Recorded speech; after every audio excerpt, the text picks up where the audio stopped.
అందరికీ ఇల్లు కల్పించడం ప్రభుత్వ ప్రధాన లక్ష్యమని నారా చంద్రబాబు నాయుడు స్పష్టం చేశారు. పేదలకు గృహ హక్కు అందించేందుకు పట్టణ ప్రాంతాల్లో 2 సెంట్లు, గ్రామీణ ప్రాంతాల్లో 3 సెంట్ల స్థలాన్ని కేటాయించే విధంగా ప్రణాళిక రూపొందించామని తెలిపారు. 2,20,000 మందికి ఇంటి జాగాలు లేవు, అవన్నీ ఎన్యూమరేట్ చేస్తున్నాం.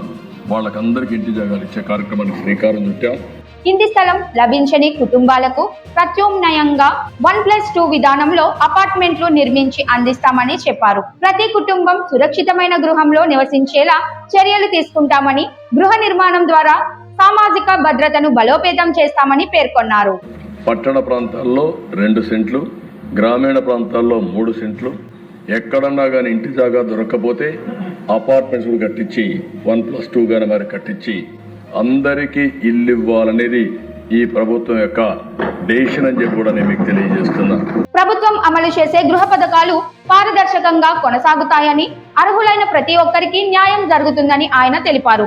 గృహ నిర్మాణంతో పాటు మౌలిక వసతులు కల్పించడంపై కూడా ప్రత్యేక దృష్టి సారిస్తున్నామని వెల్లడించారు.